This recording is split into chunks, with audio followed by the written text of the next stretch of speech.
Time for the Villager Groove. Time for the Villager Groove with me, Villager Jack, Duke of Birthday Down. Let's get on with the show.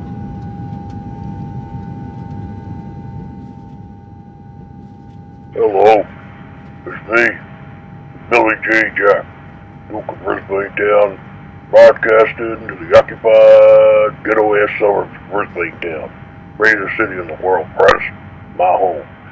And I'm broadcasting to all you peckerheads out there in City Town too, Melbourne, because this is just for you.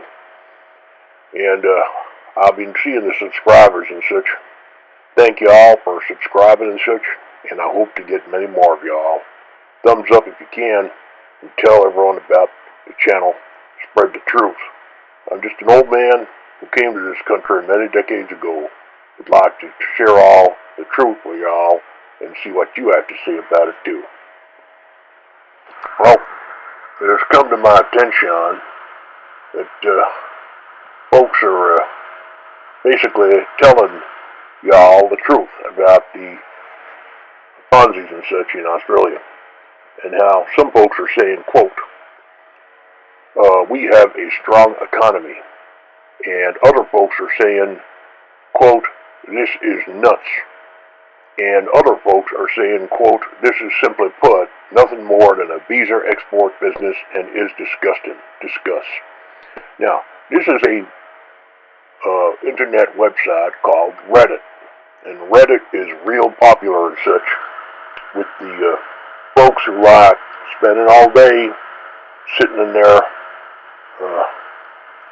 houses and such, or in their offices on the welfare and such, getting in their jobs welfare programs and such, and people posting all sorts of comments espousing the very high values of alternative lifestyles and such. So it ain't for everyone, that's for sure, friends. But I'm going to quote from the original article, which appears on a website by the name of Macrobusiness, and www.macrobusiness.com.au. And this is an article about Auckland over there in the wilds of New Zealand and such. And some folks call it the land of the long white trash, which is real disgusting. I don't know how people can say things like that on the internet, but they do. And folks are saying that there's real problems and such, but the same problems are happening here in Australia, even worse. Other folks are saying it's a real boon to our industry and education, and it's one of our biggest economies and such here. But I'm going to quote now. Indian students are overwhelmingly enrolling in some-degree independent training provider and PTE courses. I don't know what that is. Analysis by the Ministry of Business, Innovation and Employment has found that 51% and 62% of PTE and ITT international students, respectively, have been staying in New Zealand after completing their study. Well, them folks over there are, coming over from the wilds of Asia, and they can see the opportunities. So I don't blame them, but let's read on. Quote, an immigration racket done in collusion with black market recruiters in Asia or India for vice and labor rackets, 7-Eleven, Spotless, etc. And the thousands of fake colleges and institutes who are now set up to clip the ticket for the guest worker. Australia, now this is the interesting thing. Y'all listening? Okay, time to open your ear flaps. Australia has 18 times the OECD average of students to head of population. We got 18 times more students per head of population here than the OECD average. Whatever the heck that is. But as an example to other countries you might understand. Quote, 16 times the UK and, quote, 23 times the US of A. 23 times per head of population. That's the number of students we have.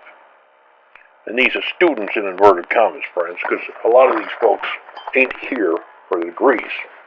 A lot of these folks are. They want to get them fancy degrees and such out there at the ass end of St. Luke's or some other ghetto and learn about the Platos and such. Quote, Combine the student guest worker fraud with the working holiday visa fraud plus the 457 fraud plus the New Zealand backdoor entry fraud, whatever the heck that is. I guess folks coming from New Zealand to Australia.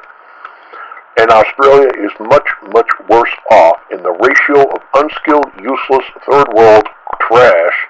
This is a quote. I don't agree with everything this young man is saying. And overload our cities and services and convert it into unassimilated ethnic slums. Wow, this young man obviously has a point he wishes to make. Reading on, quote, we have 1.7 million foreign guest workers with 780,000 in Sydney alone. 1 in 6 people. 98% live in 8, 10, or 12 or more in Asian-owned slum, hovel, room, and bed share units. And Hardens that used to be Australian. Stealing Australia youth and mature AHD jobs. Hospitality? I don't know. Destroying wages and working conditions. Destroying our educations with rampant corruption, cheating and fraud now epidemic. Lowering out, I think he means lowering our standard of living. Congesting our cities. Sending out, this is a quote, and I don't agree with all this. I'd like to know what you think. Sending out $36 billion a year in recorded remittances, but only bringing in less than $10 billion, much which also goes out as the colleges and services are foreign-owned. Now, some of you folks from the wilds of New Zealand might be able to chip in on this too. Quote, Auckland's problem just flows into Australia in about 2 years' time. Once any of this useless wave gets a New Zealand residency, and many do, they come here as New Zealand was only a backdoor entry. There you have it, for those that couldn't get into Australia in the first place. India and Asia push this low-skilled trash onto us as they get the remittance incomes. An Indian non-resident income in Australia is the highest individual source of income for India of all NRI. I believe that's what it means. And also, if the Indian can get residency, then India over time will do everything to help dump the old and sick family burden to be able to go to the new Western host country, so they are a welfare and medical burden there. That is here. Quote, Air India plane Sydney, Saturday arrival. Up to 60 wheelchairs are taken to the plane for the old and sick Indians, mainly mothers and aunts, that have been successfully sponsored in by what was originally the Indian, quote, student, quote, who was given entry in a fake course to work in the black market labor rackets. Uncontrolled, borrowed, low-skilled guests, where temporary visas are already costing Australians tens of billions in economic impact, and in the future the impact looks horrific unless action is taken, quote, end of quote. What I understand he's trying to say is, and I'll leave the link for the video for y'all, so y'all can see the post and such on the internet, but below the video, the link to the internet website where this young man expresses his opinions, y'all can see that we have 18 times the number of students than the OECD average. If we had, one young man says, if we had twice as many, it's too damn much. And 10 times as many, well, we got 18 times as many. We got 23 times as many as the United States does, and per head of populations. And it's a big-ass industry. What do y'all think, friends? Well, some folks are complaining and such about it already. I can see here that one young man out there at the S end of St. Lucia is saying, quote, because of the money they pay, I have seen students who would not be able to find their own ass with a map and compass past complex IT subjects. Quote, then these morons go out into the real world and present a degree from the U of Q or wherever and really put a mark on our degrees and hard work. And it will happen more and more and make our degrees worth less and less. Oh, there you go, friends. One other fellow says, quote, it has been described as nothing more than a citizenship export industry. This is having an impact on the value of your degree, whether you lock it or not. Retards have taken over control of the retard house. What do you think, friends? I gotta say, with all this talk of these young folks crying to their beers and such, and their $10 beers, it makes me sad. God bless the fine folks of the universities and fancy degree lands, and God bless Billy J. Jack. Please leave your thoughts below.